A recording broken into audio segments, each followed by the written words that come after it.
Hello and welcome back to the podcast. I'm your host, Joe, True and Love. Yes, it's kind of weird. I'm doing WWE pay-per-view while wearing an AEW shirt. Oh well. But nonetheless, thank you guys all for joining me. Certainly something I can watch and enjoy without getting intense or migraines about. But yeah. Let's talk about WWE King and Queen of the Ring for 2024, or specifically May 25th, 2024. I was curious when I was going to be able to get this uploaded, but good thing for King of the Ring was uploaded, or did take place this morning, late this morning. Of course, Saudi Arabia, in Jeddah, etc. But nonetheless, fun show around. 5 matches, and overall a good feeling around King of the Ring. Specifically, the 2 big matches. Well, 3, but the 2 big feeling matches on the show were Nia Jax vs. Lyra Valkyria and Gunther vs. Randy Orton. The finals for the King and Queen of the Ring tournament. And we have new Queen of the Ring in Nia Jax. And we have a new King of the Ring in Gunther. Now, first, let's talk about Queen of the Ring and Nia Jax. So, the women's tournament was definitely less predictable, or more so unpredictable, with the parity around it. We had Tiffany Stratton, Bianca Belair, Jade Cargill, and Nia Jax. So basically, there were a number of options they could get into. And I know many were depicting either Tiffany or Jade. That wasn't the case, as instead Nia Jax. Now, interesting decision because we still have Money in the Bank. That's first and foremost. So with Nia winning, I know it's easy to say we can push Jade and push Tiffany, really quick, but gotta try to progress them. And, with Money in the Bank, so doing some time, one of those two could easily win, and my money's on Tiffany. But, not alright outcome. Besides, I will say Nia Jax has been doing much better and improved in her second run. She's not great, but she's done better in her second run than her first. And good to see. And so Triple H mentioned last week, or 2 weeks ago, either way, he said that the winners of the King and Queen of the Ring will get respective world title matches, courtesy of which brand they're on. So, interesting enough, for Nia, she'll face, well, currently Bayley is holder of the SmackDown Women's Championship. So, I mean, we'll obviously see where it progresses, but yeah. Now, more so, the King of the Ring finals. Gunther is now the King of the Ring. Now, I think there was large speculation when it came out, or early speculated of the King of the Ring, that when Gunther dropped his name, he was an odds-on favorite. After losing the IC title and, with the prizes for the winner. Now, you knew he's going to win the Raw side. As far as the SmackDown side, it was a who's who. You had Randy Orton, AJ Styles, Carmelo Hayes, etc. Tama Tonga, Bobby Lashley at the time, before he got hurt. And came down to Randy Orton versus Gunther. After Gunther beat Jey Uso and Randy Orton beat Tama Tonga in the semifinals. So we get to this match here, and there's been speculation about WWE not having a direction, per se, for Cody Rhodes in his Undisputed WWE title reign. Probably in large part as to why he wrestled Logan Paul on King and Queen of the Ring, which was a fun match, fun main event, but kind of felt a bit rushed and too soon. But alas, with the prize at hand and knowing the history of Randy Orton and Cody Rhodes, there was speculation of, okay, could they give it to Randy? Now, in hindsight, Gunther needed more, and they could obviously build to Randy and Cody not just needing King of the Ring. So, right off the bat, and then, Gunther, just, he's ready. He's ready no matter who's champion at SummerSlam. So, I mean, it's just great to see. But, yeah, it was a fun match. Gunther, congrats to him, is the new King of the Ring. He'll face the World Heavyweight Champion at SummerSlam. Now, speaking of which, quick turnaround, because Triple H mentioned just in 2 weeks that Clash at the Castle for Scotland on June 15th, it shall be Drew McIntyre challenging Damian Priest for the World Heavyweight Championship. Now, it doesn't look good for Priest. It just doesn't look good.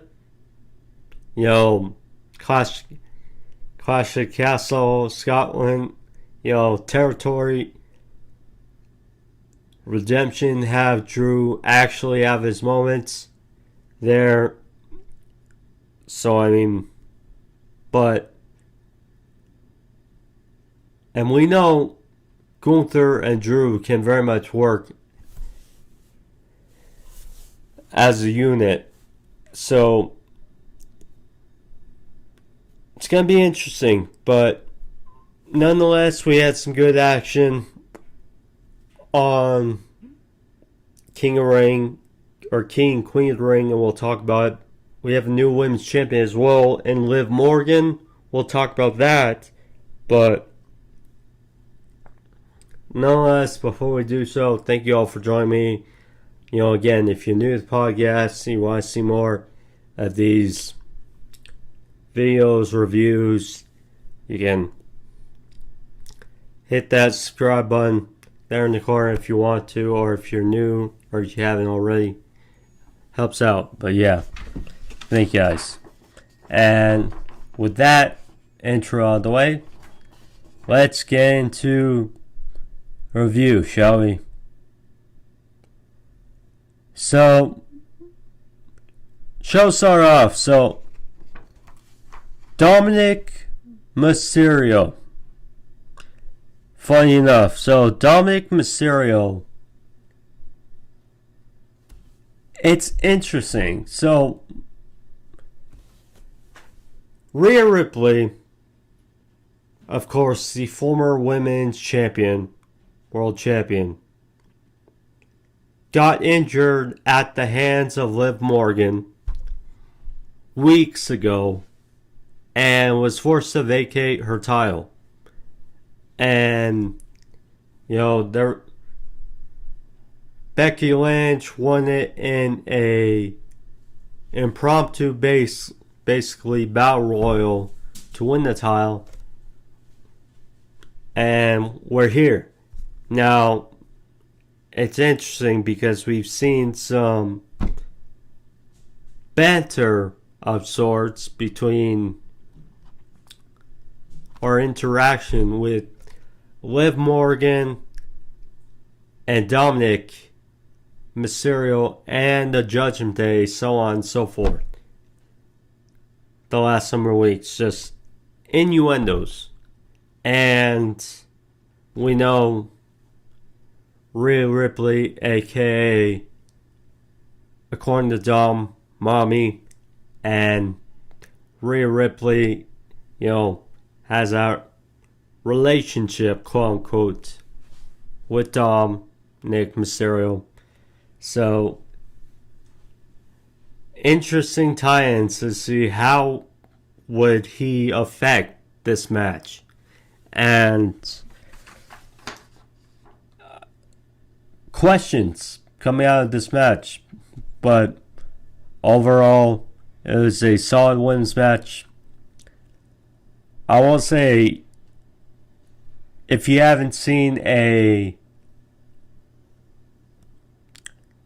pay-per-view or PLE, which they're calling it, for WWE, and you see them wrestle in Saudi Arabia, you can see that, it's different. But any event, so we get to the match here, and it was a solid match, and probably the best Liv Morgan match, I'd say, of her main roster run. So Dominic Mysterio, he was there, and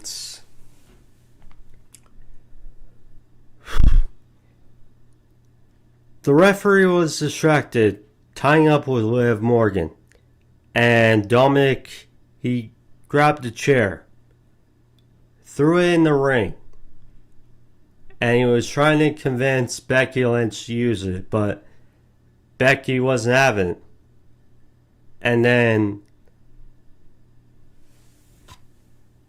Dominic distracted the referee and, quote unquote, backfired, so to speak, as Liv Morgan hit Becky Lynch with DT on the chair, and Liv Morgan followed up with Oblivion, got discard the evidence and won her first women's championship there in Saudi Arabia. You know, there was pushback.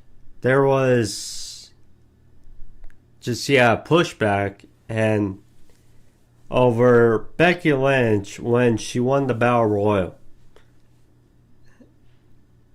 for the Women's Championship.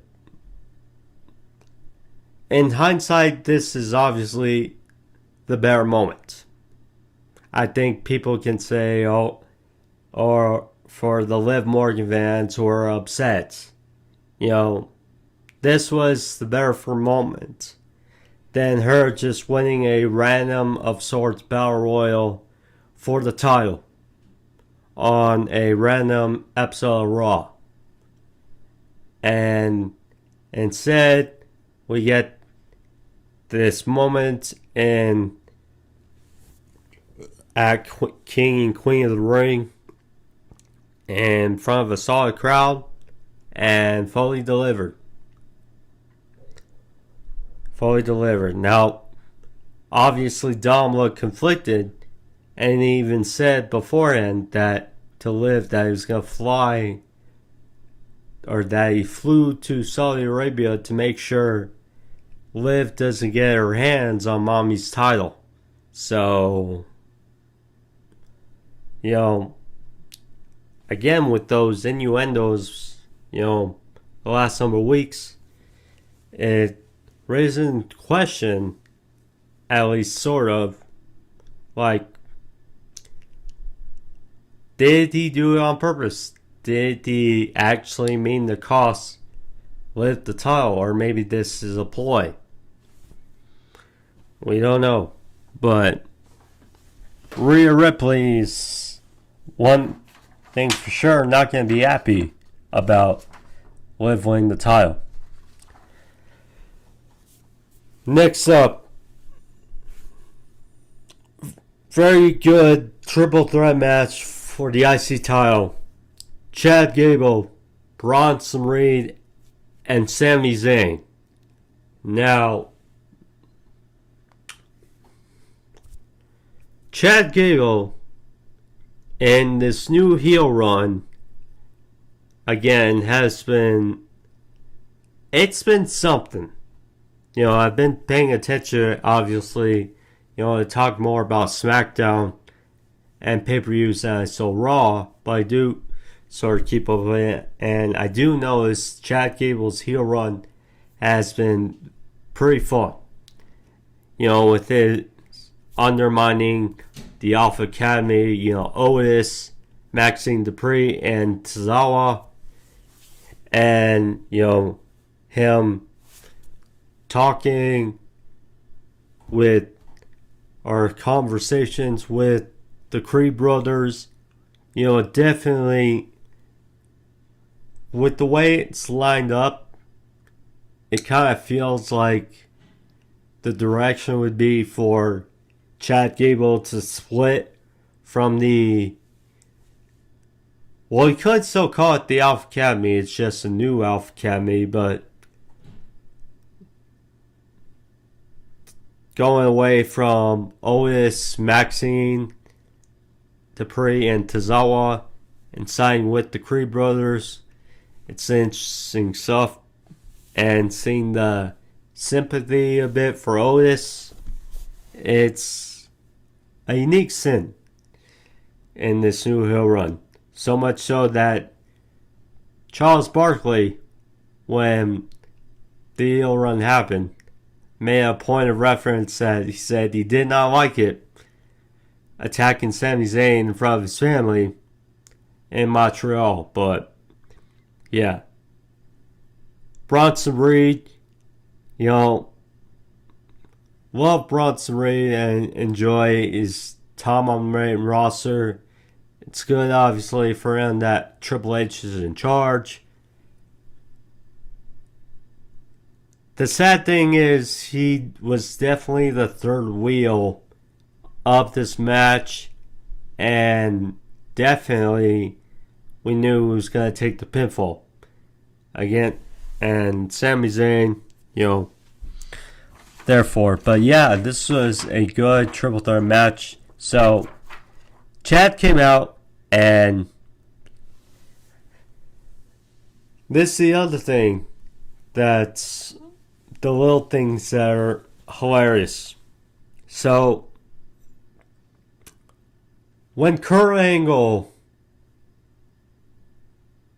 was at the height of his heights, when it came to being a heel, lining up with his theme was the infamous "You Suck" chants from the crowd, the audience. And we know, obviously, that Son storyline where Jason Jordan, they try and make, was his sort of illegitimate son to a T. And many people thought it should have been Chad Gable. What's interesting coming into fruition, because now they're chanting "You Suck" for Chad Gable. And definitely a heel move was sending Maxine to the back when she looked like she was going to come out with them, and said he just opted for Otis to be at his corner. So yeah, good match here. Not much to say. So Sami sort of would dive to the outside, use power of Bronson Reed. That was obviously a vocal point. Two guys trying to take out the big guy.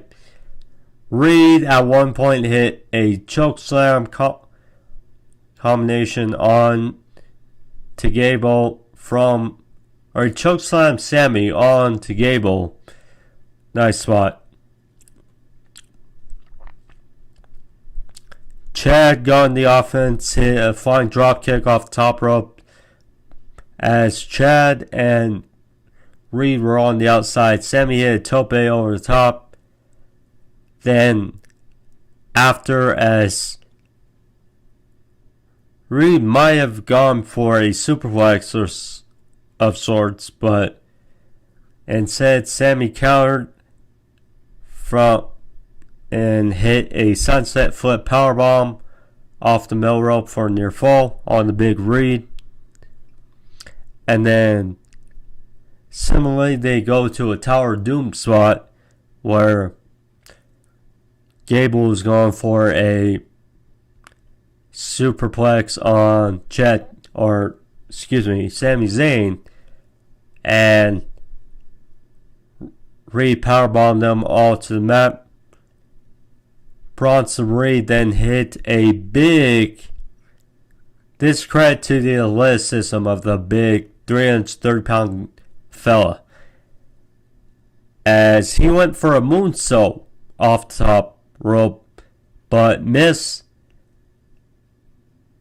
Gable went for the opportunity, went for the cover, but broken up by Sami. Gable walked in ankle lock both at one point on Sami Zayn and Bronson Reed, but Sami fought out, delivering an ankle lock of his own. Then hit a blue thunder bomb on Bronson. Actually got the big guy up for a near fall.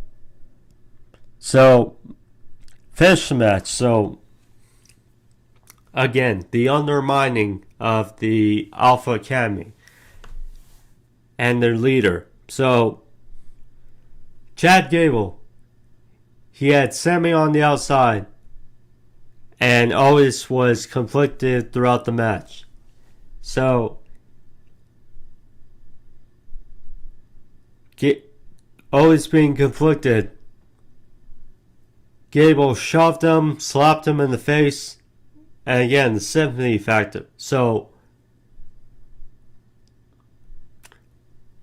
Gable had Sami up, or Otis to attack, and instead Sami ducked and Gable got mulled over by Otis, and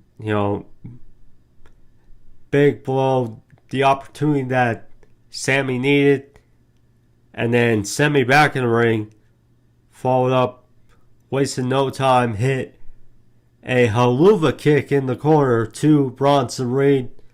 1, 2, 3, and Sami Zayn wins a hectic, fun triple threat match over Chad Gable and Bronson Reed. Now, it's good because the story with Sami and Gable still there. Again, you further the sympathy for Otis and, the just heel work, the prick heel work of Chad Gable. It's good to see. Just good to see. But, yeah, a good triple threat match. And sort of show. So, yeah. Next, we go to the first of two tournament finales. As in, first we had the Queen of the Ring tournament final. So, Nia Jax versus Lyra Valkyria. Now, Lyra, I did notice a bit of her work, when she was in NXT, and I've been observing of sorts. Her matches on the main roster, she's good, but feels like something's a bit lacking, but she's good. And against Nia, kind of felt like could be leaning towards Nia, with just how this feels, and boy is right. So Nia, obviously her power versus the speed, quickness advantage of Lyra. She actually managed to hit a basement drop kick and a roll up in the corner on Nia for a near fall. Nia went for the bonsai drop a couple times, but Lyra went out of the way. Finished the match. Now, this is one of those spots where it's like, it's impactful so much, or it just happened, where you wouldn't be surprised if it wasn't planned. Or maybe not the finish of the match. Or an improvisation of sorts. Anyway, so Nia, so similar spot to Bronson Reed and Sami Zayn match before. So Bronson Reed slipped out, Zayn slipped out off the top rope and managed to hit a sunset flip powerbomb to Reed out of the corner. Instead, this time, so Lyra looked like she was going to be hit with an avalanche Samoan drop from Nia. Lyra slipped out and went for a powerbomb, sunset flip powerbomb of sorts, on Nia out of the corner, The thing though is Nia, big girl, Lyra, not as big. So it's like, instead the impact, it's like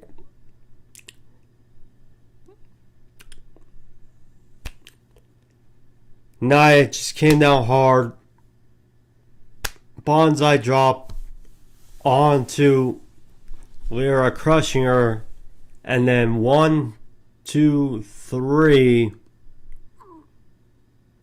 Nia is the queen of the ring.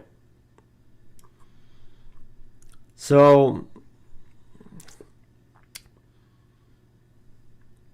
I was curious how they're going to do coordinations. That was the other thing. So, and they may still have ceremonies, on Raw or SmackDown, next week. But yeah, so Nia won, and there was a crowd at ringside, and Triple H was out there, and Nia got on one knee, and Triple H crowned her, now as Queen of the Ring. So she will face the Women's World Champion of SmackDown at SummerSlam. So we'll see there. Then, King of the Ring finals. Gunther versus Randy Orton.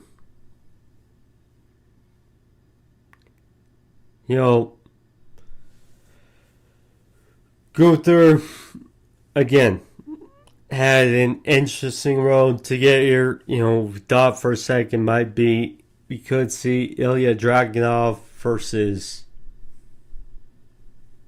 Gunther. That was not the case. And the semis, but last Gunther beat Kofi Kingston and Jey Uso together, along with someone else I forgot, but nonetheless. And then we see Orton goes through AJ Styles, Carmelo Hayes, and Tama Tonga on Friday in the semifinals to get here. So both guys put in their work and got here. So interesting approach to Styles. We know Randy Orton the last few years, he's been more methodical, as he's older. Plus, of course, he had that back issue, which he was out for over a year with. So, he's definitely more of a bit of a safer pace than, look at this Randy Orton as opposed to 20 years ago, or nonetheless 15 years ago. It definitely feels a T different. But then you got Gunther, who, is a hard-hitting, style in of itself. But this match had a interesting pace, a good pace, and match I think pretty much delivered. It's what you want to see in a King of the Ring tournament finals. So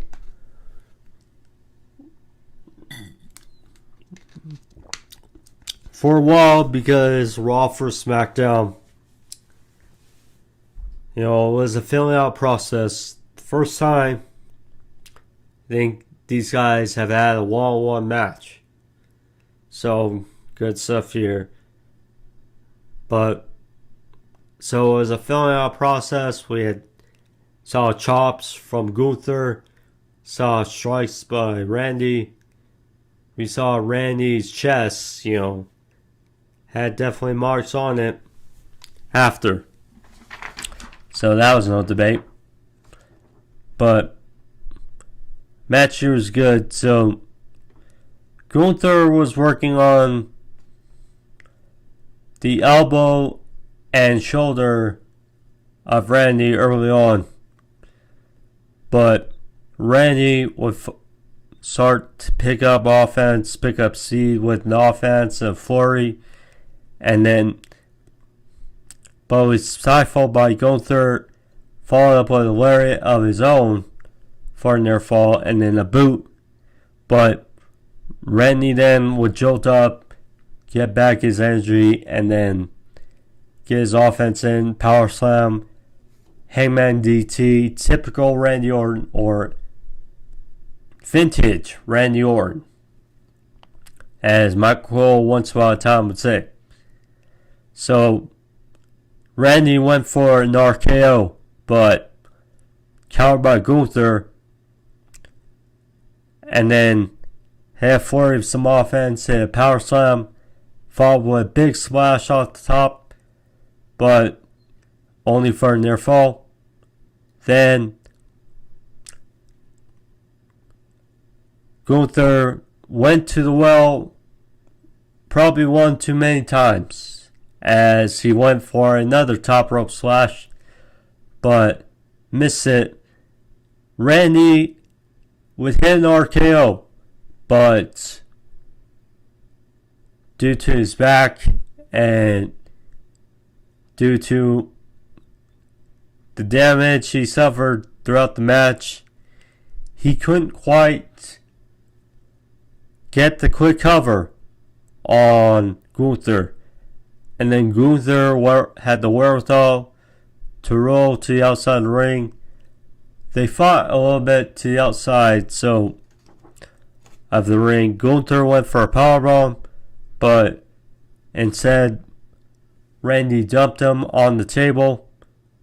So in the back of the ring, Randy tried to get in the ring, but so there was a knee pad, an extra knee pad on the knee of Randy, and Gunther then hit a drop kick to the knee of Randy as he was trying to get back in the ring, and Gunther then targeted the knee, walked in a half crab, but Randy would get out, and then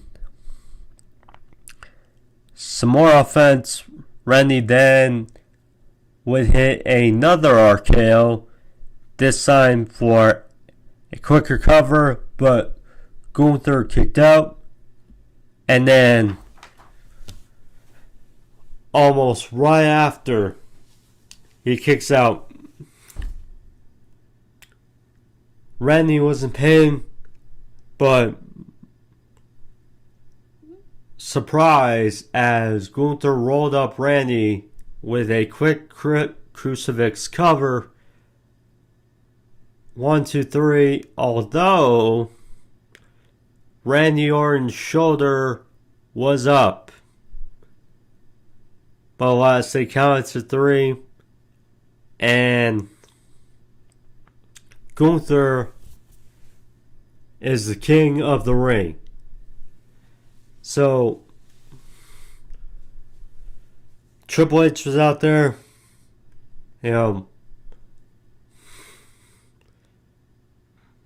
pretty much, help awarding Gunther. Gunther had some words with Byron Saxton, saying that at SummerSlam he will be the World Heavyweight Champion. And then they, of course, discuss. So,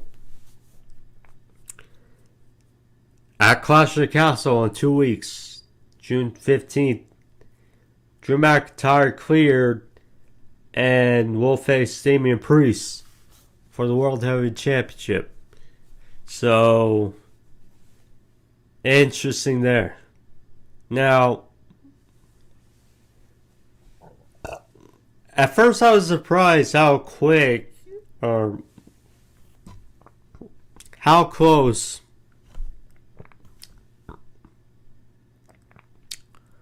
Clash of the Castle and King and Queen of the Ring were together. Because initially I would have thought, well, if Clash of the Castle is far of the way, why is Priest not defending his title? Well, build to another opponent, and we got Priest only 2 weeks away, and they made the match official. So there you go. Now, no cash-ins, so Drew should probably get his moment at Clash of the Castle, unless CM Punk decides to mess up Drew McIntyre again. But I just feel like you would be pissing a lot of people off and almost make Punk a heel that night if you do. So, yeah.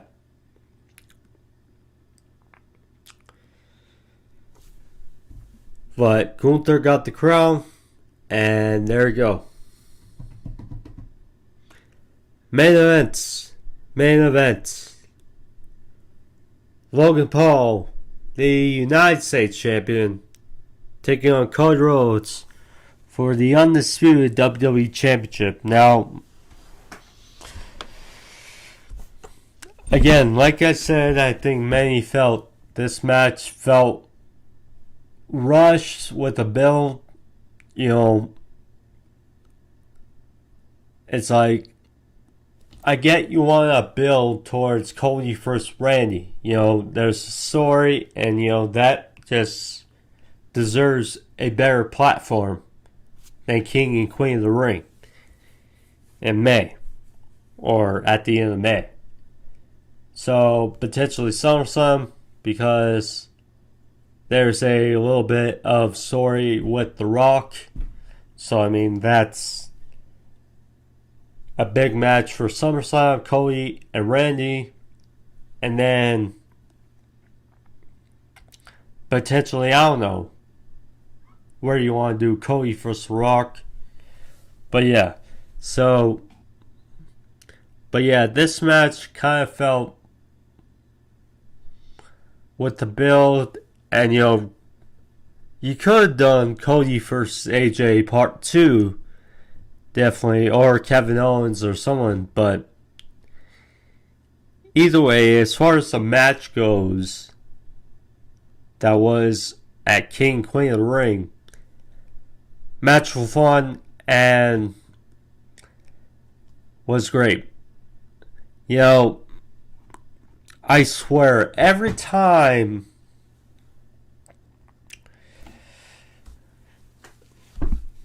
I watch Logan Paul wrestle,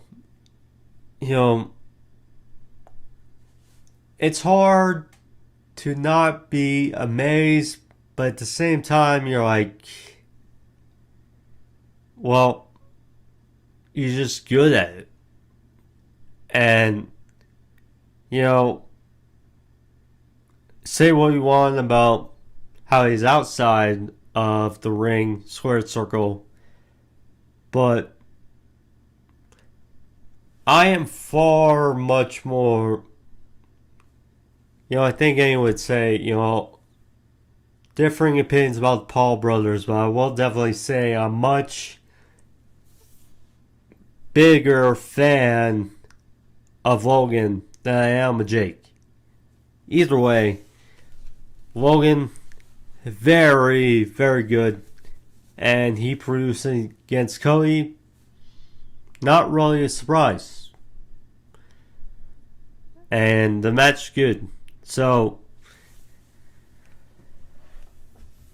they had someone affiliated, I think, with, I'm guessing, I was watching the highlights, I'm guessing someone affiliated with Jeddah or Saudi Arabia, he was doing some announcements for the competitors.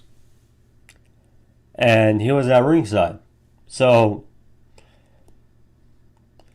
And he would play a role at the end of this match.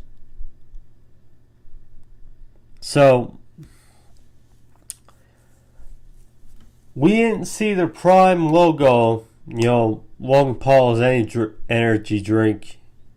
We didn't see the logo for the drink in the middle of the ring, but it did play a role in this match,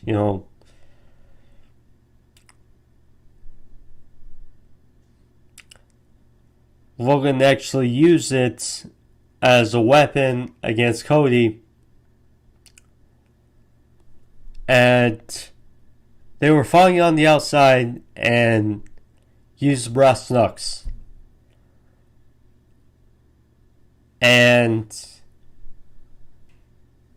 he and Michael Cole had a bit of an altercation where Logan Paul was held back by Corey Graves. So, back in the ring, Cody hit a Cody cutter, then for a near fall, Logan tried to beat Cody with his own move, hit him with a crossroads, but that was enough.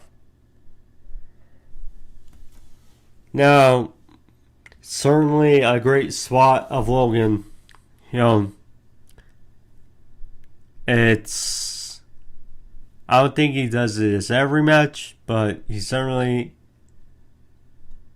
a spot for him and they had a nice view or a nice camera angle, I would say, of it. So Cody was on the other table outside, this another announce table. And Logan was on the top rope.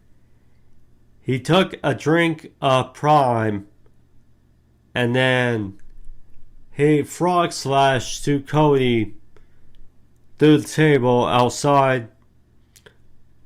Then rolled Cody back in the ring, hit another frog slash, this time in the ring, for a good near fall. So, the referee was hit, and he wound up knocked down. Now, a move I didn't think I would see performed in WWE ever again, really. At least not for a good chunk. But we saw the Verb-Breaker by Cody. Now, did do it, obviously safer because that's a move, you don't have a lot of margin for error, per se. So, if any, very few. So, he went for the cover on Logan, but referee is sold out.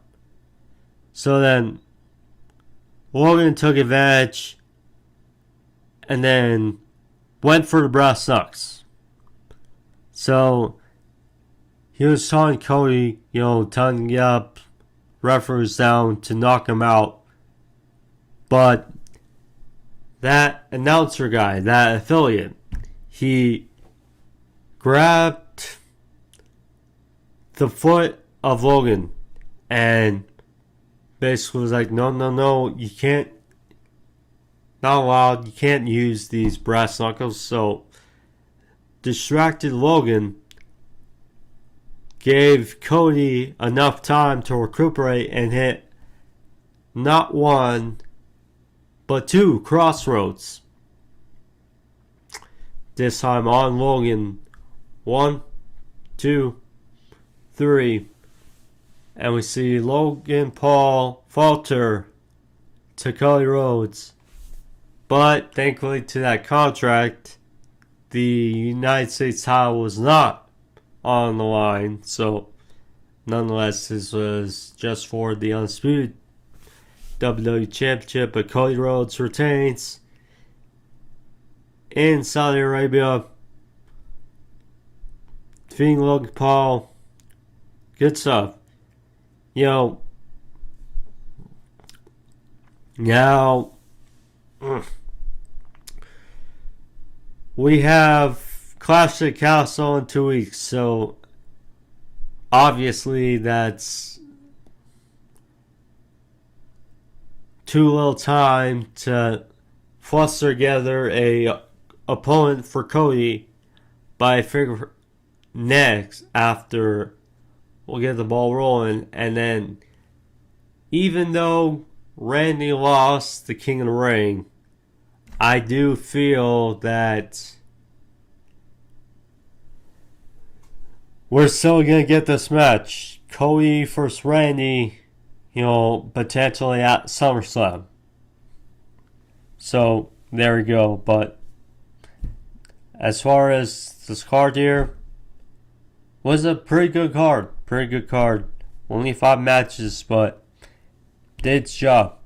And good stuff here.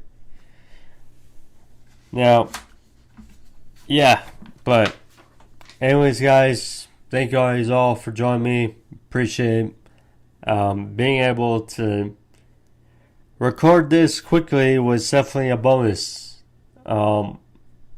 Because, again, wasn't too sure when the pay-per-view or PLE was going to go final. But nonetheless, very good.